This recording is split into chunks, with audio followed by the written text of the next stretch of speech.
इस साल भी आप लोगों ने हिस्सा लिया है, आप लोगों की मेहनतें रंग लाई हैं, तो आप लोग इसमें बैठे हुए हैं। अल्लाह अकबर कबीरा। पहले जमाने का ऐसा माहौल था, अब तो दौरे हाजिर को देखते हुए बहुत कुछ हो गया है। पहले लोग ऐसे थे, जब हुजूर सरकार गौसे आजम के ज़माने में जो नापाकी की हालत में उनका नाम लिया करते थे, उनका इंतकाल हो जाया करता था। और एक रिवायत में आता है, गौसे आजम ये भी फरमाते हैं कि जब तक मैं ना चाहूँ कोई बंदा मेरा नाम तक नहीं ले सकता है। अगर आपने इस महफिल को सजाया है तो जरूर इसमें गौसे आजम की रजामंदी है। अगर आप इसको ना सजाते तो समझ लीजिए कि गौसे आजम की रजामंदी नहीं होती है। इसीलिए एक कौल ये भी मिलता है कि अगर आपको देखना है कि अल्लाह तबारक व तआला हमसे नाराज है या हमसे खुश है, अगर ये आपको पता करना है तो आपको कैसे पता करना होगा, मैं आपको बताता हूँ। जिसकी पेशानी नमाजों की तरफ झुक जाए तो समझ लीजिए अल्लाह रब्बुल इज्जत ने चाहा, अल्लाह उससे राजी हुआ, उसने अपना सर अल्लाह रब्बुल इज्जत के आगे पेश किया। और जो लोग नमाज नहीं पढ़ते हैं उनके लिए यही बहुत बड़ी बात है। उनके लिए मैं इतना कहना चाहता हूँ कि अल्लाह रब्बुल इज्जत उनसे हरगिज़ नाराज है।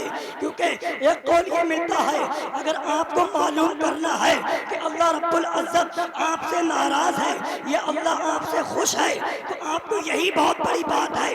आप आज से नमाज पढ़ना शुरू कर दीजिए। जलसे मिलाद बहुत होते हैं, न जाने 1-1 करोड़ की 1-1 लाख की कॉन्फ्रेंसें जलसा सजाया करता है। लेकिन मैं आपको बताता हूँ जलसा किस तरह कामयाब होता है।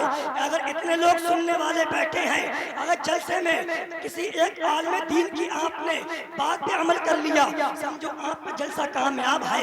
अगर आपने कोई एक दीनी बात यहाँ से सीखी, उस पे अमल कर लिया, समझ लीजिए आप पे जलसा कामयाब है। अगर आपने उस पर कोई अमल नहीं किया है तो आपका जलसा कामयाब नहीं है। लाखों रुपए आपके फ्री चले जाएंगे। इसलिए जो लोग यहाँ बैठे हैं, मेरी बात कान खोल के सुन लीजिए। वो उनके लिए एक ही मैं गुजारिश करता हूँ, आज से वो नमाज की पाबंदी शुरू कर दीजिए। अगर सबसे बड़ी दौलत है तो नमाज है, सबसे बड़ी जो दौलत है वो नमाज है। और क्योंकि हदीस पाक में मिलता है, हुजूर इरशाद फरमाते हैं, अस्सलातु मेराजुल मोमिनीन, नमाज मोमिन की मेराज है। और मिलता है कि नमाज नमाज जन्नत की कुंजी है। लेकिन कौन सी नमाज जन्नत की कुंजी है? नमाज जन्नत की कुंजी है। कौन सी नमाज जन्नत की कुंजी है? नमाज सब पढ़ा करते हैं। जो नमाज इश्क़े मुस्तफ़ा में पढ़ी जाए, तरीक़े मुस्तफ़ा में पढ़ी जाए, अदाए मुस्तफ़ा में पढ़ी जाए, वो जन्नत की कुंजी है।